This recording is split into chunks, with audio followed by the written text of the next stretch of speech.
Thank you so much for having me here today. As you mentioned, my name is Citron. I'm here with Environmental Defense Fund. And as Jim just mentioned, and I'll get to this a bit more, I'm here, I guess, because I wrote a blog that I didn't think anybody would read, frankly. But I quickly got an email from Jim asking me to come join this seminar that I was hoping to attend anyway, so it was a great invite, to talk about, I guess, my thoughts, and I'm not sure I can speak for the whole of the environmental community, but at least my thoughts about how agricultural interests and environmental and rec interests are linked. And even beyond that, focusing a little bit, definitely building on what Dr. Cabot talked about related to conservation versus efficiency, and looking at these issues in the context of a number of different dialogues that are happening right now about the future of Colorado water and the future of water in the Colorado River Basin, and frankly, in the West as a whole. It's just a little bit of background for those of you who don't know. Environmental Defense Fund is a national conservation organization, a national nonprofit, and our mission is to attempt to address some of the world's largest resource issues, focusing on environmental problems. And when we talk about environmental problems, we're not just focusing on one specific river or one specific species of fish, but really thinking about including productive human populations in a future that also includes value for rivers and for the environment. And we've recognized, at least in the last few years, if not for a long time, that the best way to protect rivers in the western United States is to ensure that agriculture remains viable, agriculture remains profitable and productive, to ensure that there's value for water to stay in place and to stay in rivers. And as Perry Cabot mentioned, in the future, efficiency really is going to be necessary to ensure that agriculture can keep up both with natural conditions, climate change and drought, and try to profit from rather than be harmed by the reality that all sectors in the future are going to have to tighten their belts a little bit to deal with water shortages. How does this work? This way? So, and as one more point, I actually thought that I'll reference Perry Cabot's presentation a couple times, I guess, because I was furiously taking notes. But he mentioned that efficiency really is looked at as doing the same with less. And I hope I'm going to be able to present that in many ways we need to think about efficiency as actually doing more with less, but doing different things that maybe we aren't currently thinking about. So setting the stage a bit, and I know at least some of this will be on the agenda for later this afternoon. There are at least three big conversations right now. There's actually a number of others, but at least three big conversations right now about the future of water.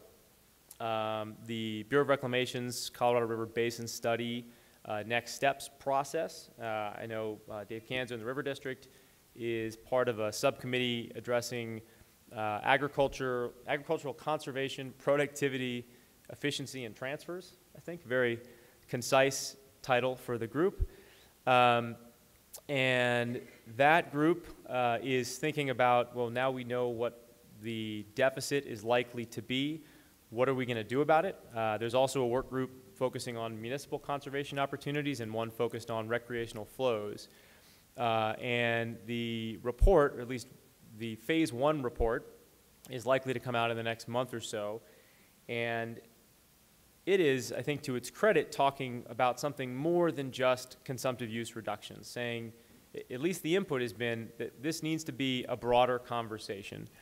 The system conservation pilot is also something that I think Mark Waggy is going to be discussing a little bit this afternoon, is really focused on raising levels or understanding how we could raise levels in Lakes Mead and Powell to address shortages and to protect power pool. And understandably, that's really about consumptive use reductions. It's about what I'd call conservation versus efficiency. And the Colorado Water Plan And a lot of the Basin implementation plans also are focused on a number of issues. And one of the biggest ones that I know we all hear is that we have to protect agriculture. I'm not sure protecting is what we really are after, but we do want to ensure ourselves that agriculture remains viable, and also that stream flows and non-consumptive recreational values continue to be part of Colorado's future. But I would argue, in order to really get there, we can't be so myopic to think all we can talk about is consumptive use reductions, is conservation. We really have to think about improving the system as a whole in order to achieve some of these shared objectives. So as I mentioned before, I think this is why, I know this is why I'm here, is because I wrote this blog, and it was on an Environmental Defense Fund site about agriculture, so I thought most people would laugh at it. But I don't think I said anything too novel, except really that we're all in this together. There's a, I think there's an understandable reason why people are focused on agriculture when we're talking about water, because agriculture uses more water than any other sector in the West. But as we've heard, that water is put to good use. And I live in Boulder, so I hear a lot of people complaining about, well, all those folks are just wasting water on alfalfa. Why are they doing that? We should all just eat kale. And I think we all know that's not realistic, that there might be some changes in diets. There probably will be. But farmers are businessmen. I'm certainly not a farmer. I'm not going to pretend to know more than anybody in this room about agricultural budgets or business models. But we need to get away from this presumption that agricultural water is just the reservoir for future growth.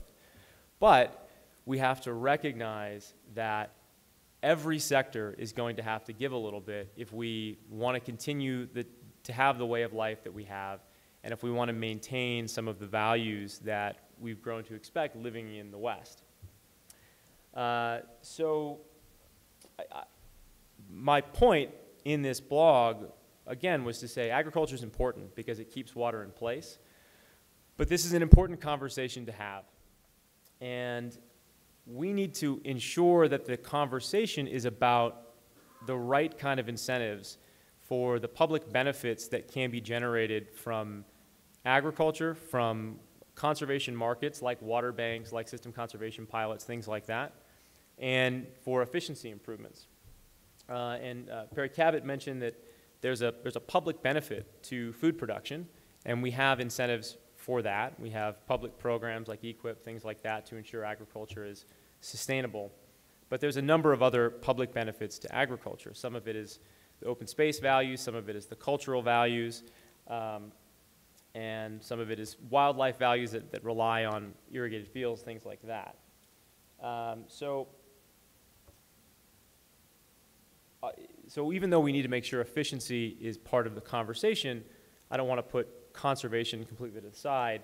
And I do want to point out that a lot of other local groups like Denver Water is doing their part, and I think can do more. So I don't want to say that we're going to just tell the cities to do all the conservation, because I don't think that's an easy or correct solution either. I just always love this. I think it's funny. Maybe I'm childish, but Denver Water has been a leader in water conservation for a number of years. I think they continue to be. I'm from Arizona, not from Phoenix, where I know they get criticized a lot. I'm from Tucson, so I'll happily join in the criticism of Phoenix. But there is a lot that can be done in this sector. I'm not an expert on municipal conservation opportunities, but I took a couple numbers from the Basin study, the Colorado River Basin Supply and Demand study, pointing out that there is at least as much opportunity to generate conservation in cities as there is in agriculture. So we need to make sure we're having those conversations simultaneously. But getting back to efficiency, and I put this up here only for demonstrative purposes. It's actually was put online by the Pacific Institute, and I think it makes some good points. I don't agree with all of it, but I think it does a really good job of explaining efficiency for lay people. And it lists a number of benefits from efficiency that we just heard about, that you can maintain or improve ag production through improved efficiency, One that I think we don't focus on enough that warrants a little bit more thought is that there are some non-productive losses in inefficient systems. Some of it is that you don't want to waterlog your crops. We heard about that. But there are some evaporative losses, some deep percolation losses that might only be a couple percentage points here and there. But in aggregate, that could be a lot of water basin-wide. And obviously, putting aside the question about what happens to that water, can that be used to benefit stream flows? Does that go to enhance lake levels? I think we can put the policy discussions aside for today, but that's something that has mutual benefit. You can benefit agricultural operations from this, and there might be some real water savings that doesn't take away from productivity. Water quality improvements, I think, are pretty clear. Bureau of Reclamation invests quite a bit of money into salinity control programs, and that's a real benefit from these systems. This one assumes that there will always be flow benefits from efficiency. As many of you know, there may be flow benefits, but there's pesky water laws in the way that make that a little bit complicated. So yes, there may be flow benefits, and maybe we can align incentives if we're interested to allow people to pay for those flow benefits, but that's complicated, and I wouldn't think it's as simple as they put it in this chart. This assumes, and this question was asked earlier, that there will be cost reductions for efficiency. But as was mentioned, the capital investment necessary for these improvements is substantial. And you'll notice that that chart was great, showing where pivots, just for one example, have gone in, and western Colorado has not seen a lot of pivots. And I would hypothesize that that's largely because you grow a lot of forage crops rather than more valuable per acre row crops because of the high elevation. The shortages have not been as severe as, for example, in the South Platte and Arkansas, and the input costs have not been as high. So there has not been a need or a reason to invest significantly in various efficiencies, and you're just not going to put pivots on some of these high elevation pastures. So really it comes down to cost, and where I can see there being significant environmental benefits and societal benefits through these investments, it isn't clear who's going to pay for them. So the one, probably the biggest benefit, both for flows potentially and for agriculture in infrastructure investment or efficiency improvements, I think is pointed out pretty well in this chart and was mentioned earlier in Jeff Lucas's presentation, that we're expecting not just more variability in climate change and likely drier years, but significantly earlier runoff. And if you are relying on a particularly inefficient system based on direct flow rights, you're going to have to take a lot of water earlier when you don't necessarily want it. Streams will be drier late in the season, which is harmful for fish, for recreation, and for folks who rely on direct river diversions. And there's not a lot of way to balance that out. Through efficiency improvements, whether that's headgate improvements, ditch improvements, and combining that ideally with upstream storage capacity, you can convert to a demand-based system, which allows you to extend your irrigation season, particularly in those years, and it keeps water flowing in the river a little bit later by waiting to get to that storage until late in the season. So it probably goes without saying to all of you, but to me that efficiency limitation is really critical to getting where we want to be for the future of this state. And again, I'd go back to, I'll put this just in again to say, well, we think there's all these benefits. Who's going to pay for all this? Who's going to put up the upfront capital in areas where maybe currently the business case can't be made? And we actually worked with a consulting firm called Westwater Research recently to do a little bit of an analysis to maybe give us the answer we expected, which was, well, why haven't people invested? Why haven't ditch companies and irrigation companies invested in these efficiencies in western Colorado at the same rate? And we pretty much knew, it was the assumption we had before, but could we get some information about Are there some unquantified benefits to improving irrigation systems?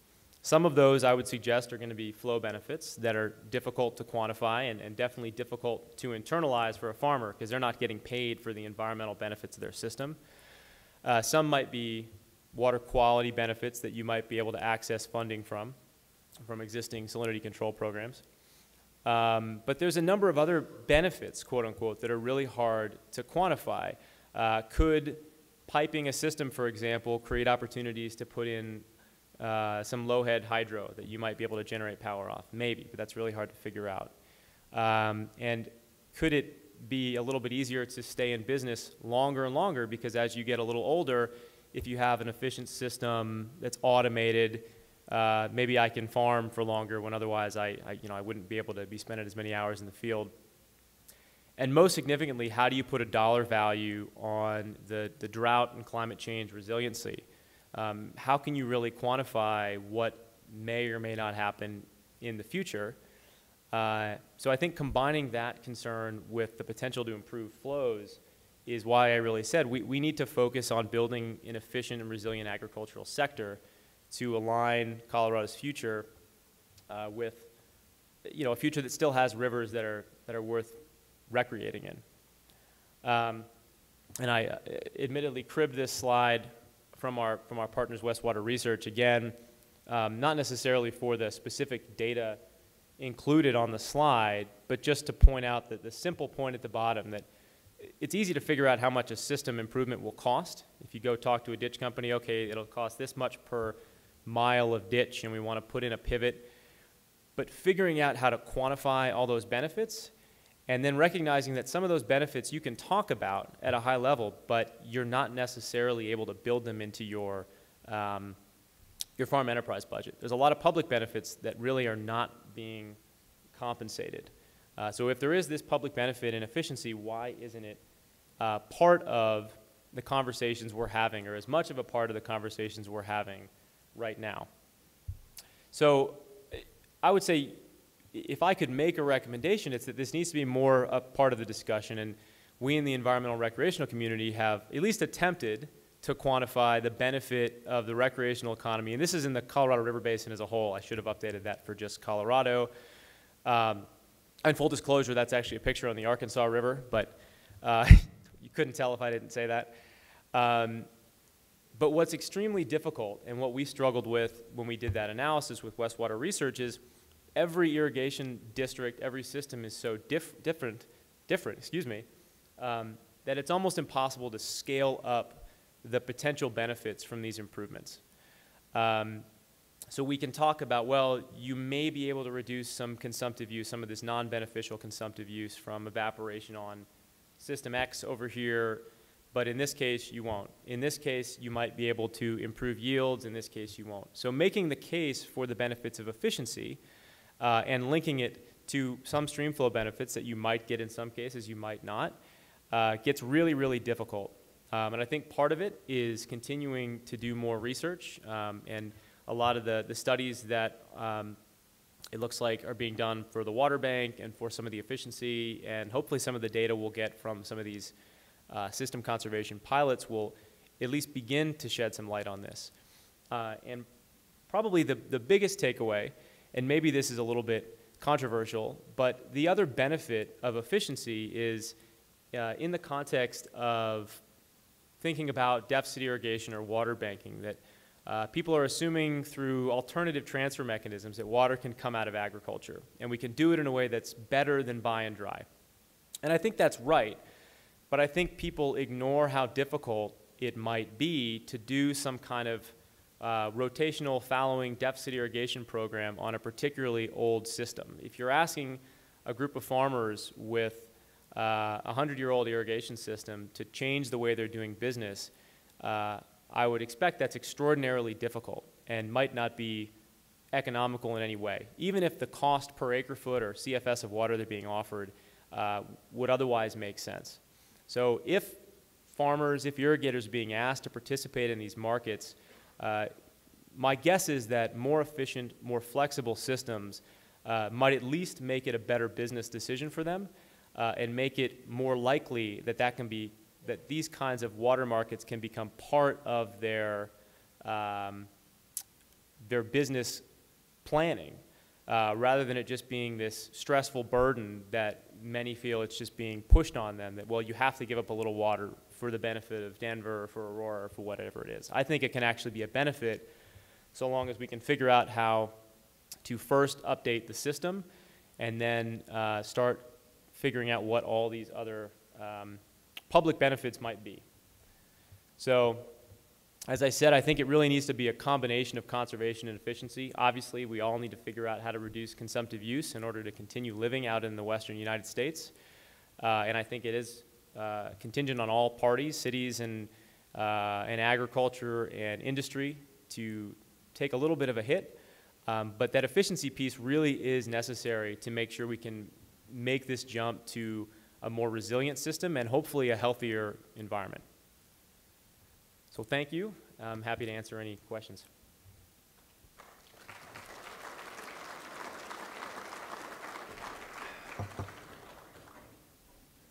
Questions?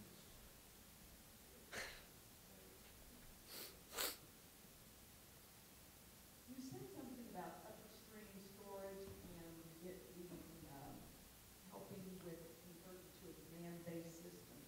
Do you think that in the future we might be able to bridge the divide between the traditional ag being interested in storage and environmental not being interested in storage by conceptualizing some ways that we could build some storage that could have both benefits to the environment and to ag production? So I can only speak for myself and maybe EDF. I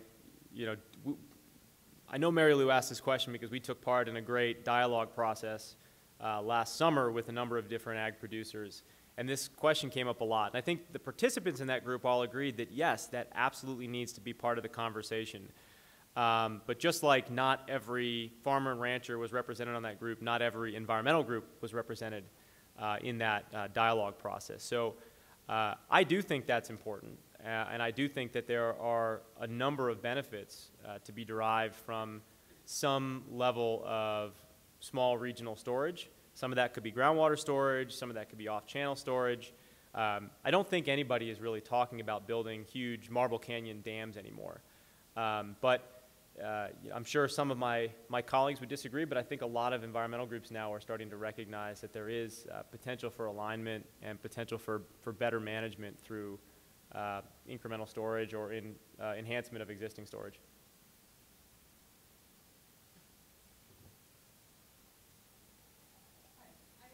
I agree that there's a good alignment between agricultural uses and recreational uses in the river. But do you know of anyone who has looked at the change in hydrologic timing that comes with efficiency when you reduce return flows to the stream? And is there a way to look at segments of the river and come to maybe an optimum amount of efficiency that might not be that 99%, is something that balances those two uses? I think it's a good question. I'm not aware of a study, but it's something we've thought about quite a bit. And again, the difficulty tends to be that you can't create any kind of a general assumption about that.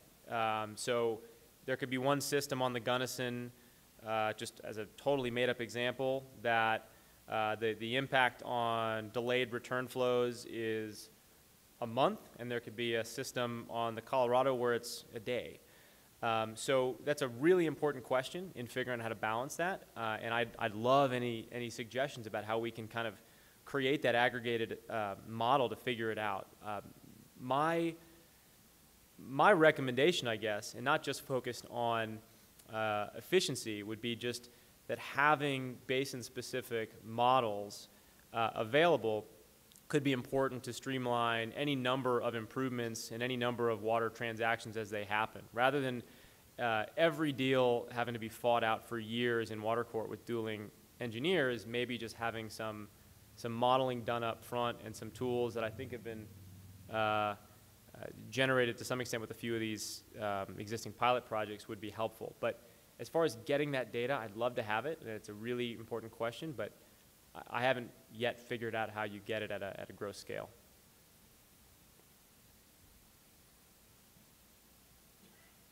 Aaron, one of your remarks was that water banking is an alternative to buy and dry. I would submit that water banking is buy and dry. Water banking is a more controlled or perhaps temporary form of buy and dry. I call it buy and dry light.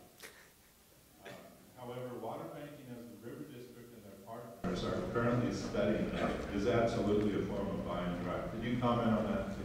Yeah, I think it's a fair point, and we've heard it a number of times, that even if it's talking about rotationally taking land out of production, the net number of irrigated acres is reduced under any of those scenarios. So that's how I understand that comment.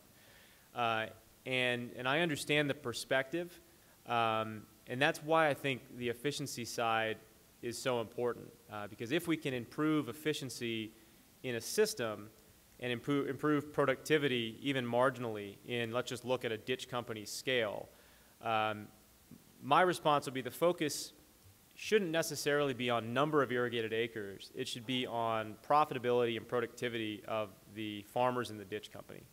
So totally agree with you that everything we're talking about, conservation means taking some water out of ag. It means taking water. Somebody mentioned deficit irrigating golf courses. It means that. It means thinking about municipal conservation. It means all these things. It means California giving up some water. It means the Central Arizona Project. I'm from Tucson, so it means everybody in Arizona giving up a little water. So yes, I think it does potentially mean that there will be some net reduction in irrigated acreage, but the hope is that the economic benefit offsets for that, and that rural communities and farming communities aren't impacted. So I hope that's a fair answer.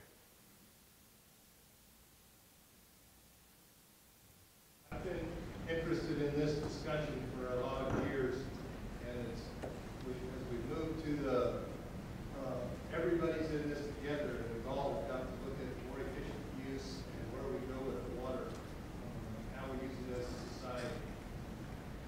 I'm curious how, I'm an ag producer, none of that a broader view.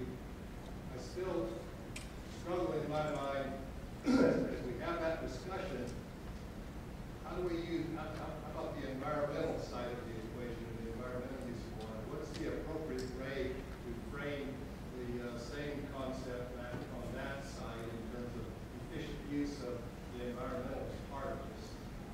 Make it really fair to all three sides.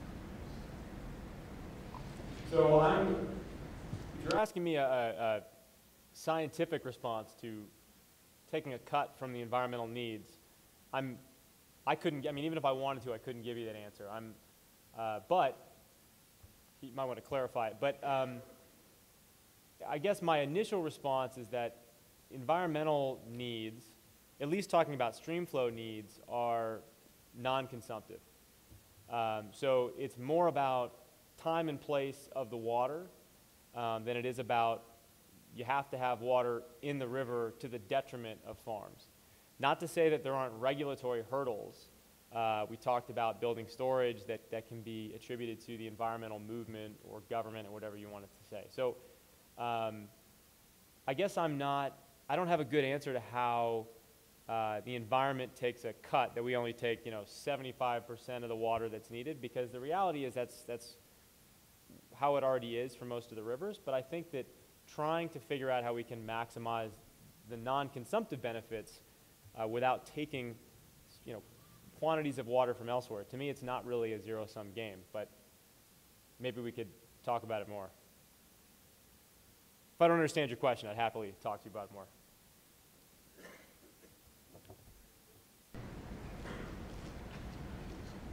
Basically a cultural question. A lot of agriculture is what I call landscape agriculture. You can drive west here and see that. You can drive from Boulder to Longmont and see that a lot of it is in basically nice, large yards. How do we One of my concerns with the agriculture is we're targeting the 20%, 10 or 20% to provide 80 to 90% of the agriculture. How do we target this landscape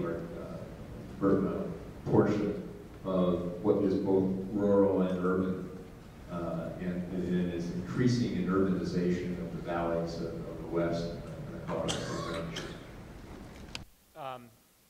Well, as the sole environmental representative on the panel, I'm certainly not going to talk about targeting any ag land. But I absolutely understand what you're saying, and I think it is frequently a different discussion because if it's this landscape or hobby agriculture, it's a lot harder to make it might be a lot harder to make the direct economic argument. You know, they want a big grassy lawn because it's pretty, or not even a lawn, but they want it because it's pretty, and I'm not going to tell them that's wrong.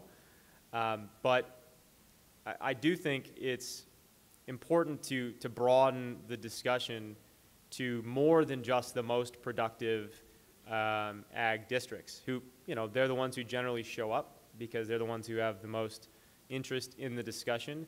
But there are opportunities to work with those smaller landscape ag users. So outside of just trying to expand the education, I don't know any other way you can't, you know, force them to participate, and they definitely respond to different economic drivers than the real production ag folks. And I don't have a great answer to how we get them to join the party, but it's really an important piece. I have a question. Here in Basin County and Grand Junction, we've used a number of tools to protect ag land. Among those are agricultural zoning, transfer of development rights, and conservation easements. You haven't mentioned any of those. I wonder what you think about those as methods to protect ag land. Well, I used to work for a land and water trust in Arizona, so have done a number of conservation easements, and I think that they're great for some people and they don't work for others.